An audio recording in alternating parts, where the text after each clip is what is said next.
আসসালামু আলাইকুম। বিএনপির শীর্ষ নেতা তারেক রহমান মন্তব্য করেছেন, নির্বাচনের সুনির্দিষ্ট দিনক্ষণ যে কেন ঘোষণা করা হচ্ছে না তা স্পষ্ট নয়। কিন্তু এই সরকারের সময় যে নির্বাচন খুব সহজে আদায় করা সম্ভব হবে না তা অনেকে স্পষ্ট হলেও বিএনপি কেন স্পষ্ট হতে পারছে না সে প্রশ্ন অনেকের। তবে রোববার প্রধান উপদেষ্টার সঙ্গে বৈঠকের পরে নাগরিক ঐক্যের সভাপতি মাহমুদুর রহমান মান্না জানিয়েছেন, এপ্রিলের মধ্যে নির্বাচন, কোনো অবস্থাতেই এপ্রিলের পরে নয়। এই মন্তব্য নাকি প্রধান উপদেষ্টার। তিনি জানিয়েছেন তিনি ক্ষমতা দীর্ঘস্থায়ী করতে চান না। আচ্ছা, এপ্রিল কেন? এটা কি সেনাপ্রধানকে চ্যালেঞ্জ করা, নাকি এর মধ্যে অন্য কোনো বিশেষ এজেন্ডা বাস্তবায়নের জন্য তারা কোনো প্ল্যান করে রেখেছে? সেনাপ্রধান জেনারেল ওয়াকারুজ্জামান তিনি চলমান রাজনৈতিক সংকট এবং সংস্কার প্রক্রিয়া সহ মানবিক করিডোর, কথিত মানবিক করিডোর, বন্দর ইত্যাদি ইত্যাদি বিষয়ে তিনি যে কথা বললেন, তারপর থেকে সরকারের মধ্যে একটা চরম অস্থিরতা কাজ করছিল, একটা অসন্তোষ কাজ করছিল, যার পরিপ্রেক্ষিতে প্রধান উপদেষ্টা এই বিভিন্ন রাজনৈতিক দলগুলোকে নিয়ে হঠাৎ করে সর্বদলীয় সভার ডাক দিলেন। প্রথম দিন শনিবার বিএনপি, এনসিপি, জামাত ইসলামের সঙ্গে বৈঠক করলেন। তারপরে পরবর্তীতে এসে রবিবার আরও 20-30 রাজনৈতিক দলের সঙ্গে তিনি কথা বললেন। এর আগে তো বিএনপি সময় চেয়ে, প্রধান উপদেষ্টা সাক্ষাৎ চেয়ে 4 দিন ধরে পাননি। হঠাৎ করেই ডাক পড়ল, এবং ডাক পড়ল কিসে? শনিবার। কাদের সঙ্গে? জামাত ইসলাম এবং এনসিপি। এখানেও বিএনপিকে কতটা খাটো করা হয়েছে সেটা কি বিএনপি বুঝতে পারছে? প্রথম দফাতেই 3টি রাজনৈতিক দল, জামাতকে তাও অ্যাকসেপ্ট করা যায়, অন্যতম বৃহত্তর রাজনৈতিক দল, যেটি বাস্তবতা। কী কারণে এনসিপিকে একই দিনে বিএনপির সাথে? সে যাক, বিষয়টি হচ্ছে যে বিএনপি কী দাবি জানালো, নতুন কিছু নয়, এটিও সরকারের জানা। জামাতে ইসলামী যা জানিয়েছে, এনসিপি তাদের মতো করে জানিয়েছে। বিএনপি যেটুকু নতুন করে জানিয়েছে যে বিতর্কিত 3 উপদেষ্টার পদত্যাগ। আরও মজার কথা হচ্ছে যে বিএনপির সঙ্গে প্রধান উপদেষ্টার ওই বৈঠকে আসিফ মাহমুদ সজীব ভূঁইয়া উপস্থিত ছিলেন, যার পদত্যাগ বিএনপি খুব বেশি করে চাইছে। এতে আরও বেশি চপেটাঘাত বিএনপির গালে, অনেকেই বলছেন, আমিও তাই মনে করি। গণতন্ত্র মঞ্চ রবিবার প্রধান উপদেষ্টার সঙ্গে বৈঠক করে তারাও বেশ কিছু দাবি জানিয়েছে। কমন কিছু দাবি আছে, সংস্কার, বিচার এবং নির্বাচনের রোডম্যাপ। তার সাথে তাদের আরও কয়েকটি দাবি আছে, সেগুলো বেশ সিগনিফিক্যান্ট মনে হতে পারে অনেকের কাছে, কারোর সাথে মিলে যায়।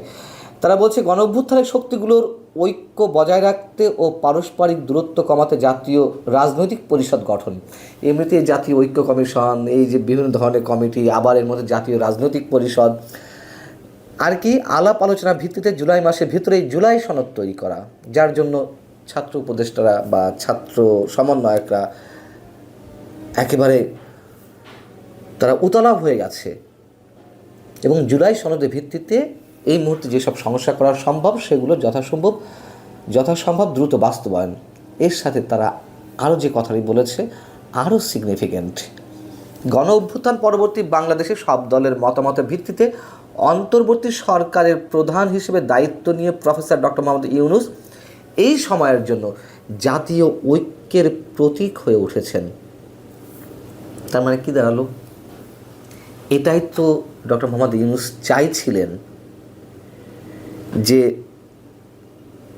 সেনাপ্রধানের বক্তব্যে একটু নড়েচড়ে উঠেছে সরকার, সাধারণ মানুষের যে চাওয়া, রাজনৈতিক দলগুলোর যে চাওয়া দ্রুত নির্বাচন ডিসেম্বরের মধ্যে, সেই জায়গা থেকে, এবং অবশ্যই কথিত মানবিক করিডর বা বন্দরসহ অন্যান্য ইস্যু রয়েছে, সেই জায়গা থেকে একটা চরম অসন্তোষ এবং অস্থিরতা থেকে সব রাজনৈতিক দলের সঙ্গে বসলো, এবং এটিই আশা করছিল, এটিই টার্গেট দিয়েছিল এনসিপি, যে সর্বদলীয় আলোচনা সভা যেগুলো করা হবে তাতে যেন ডক্টর মোহাম্মদ ইউনূসের প্রতি একটা সমর্থন তৈরি হয়।